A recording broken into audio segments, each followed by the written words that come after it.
en profiter pour remercier le COSEF pour m'avoir choisi pour faciliter cette session qui est en quelque sorte un diagnostic des cas de violence, madame, des données qu'on a eu à recenser durant une certaine période, notamment de mars 2022 à mars 2023. Les cas de violence qu'on a eu à recenser, qui sont aujourd'hui au nombre de 120 cas, répartis selon les différentes formes de violence, que ce soit les violences physiques, les violences psychologiques, mais aussi les violences sexuelles et les violences économiques. Ces cas de violence ont été recensés dans toute la région et dans tous les 3 départements. Donc, mais le plus souvent, le département de Ziguinchor vient en tête, en première position. Ensuite, le département de Bignona et en dernière position, le département de Sousse. La boutique de droit est un centre d'écoute, d'assistance juridique et judiciaire qui est destiné à la population de façon générale, mais en particulier à la couche vulnérable, notamment les femmes, les enfants, les personnes en situation de handicap et les personnes âgées.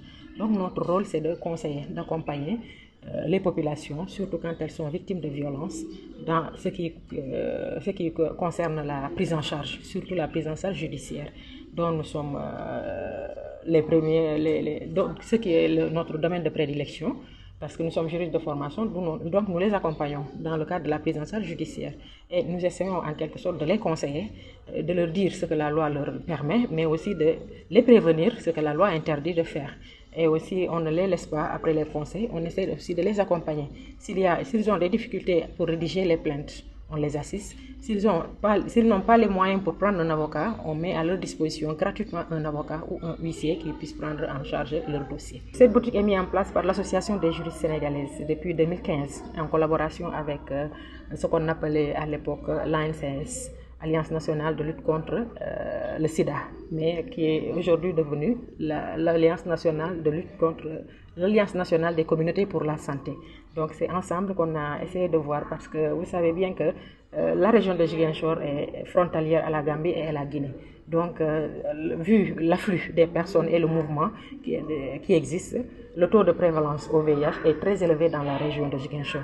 Donc, ils se sont dit, puisqu'on a la loi qui lutte contre, qui a été adoptée par l'État du Sénégal, qui lutte contre la divulgation du secret médical, c'est-à-dire de divulguer le statut de la personne, mais aussi, cette loi aussi interdit la transmission volontaire du VIH. Donc, comment faire pour que l'aspect juridique puisse ressortir dans la prise en charge et qu'on puisse avoir une prise en charge holistique. C'est ce qui a permis l'association des juristes sénégalaises, la collaboration qui existe entre l'association des juristes sénégalaises et l'ANCS, et qui a abouti aujourd'hui à la mise en place de la boutique de droit, qui est là pour tout le monde, hommes, femmes, enfants, personnes en situation de handicap, personnes âgées. Donc on prend en charge tout le monde, mais des fois on a des spécificités qui nous permettent d'orienter nos fonds vers les femmes ou vers les enfants selon la volonté du bailleur. L'âge des victimes variant entre 0 à 5 ans, si on prend les cas de viol de 0 à 5 ans et de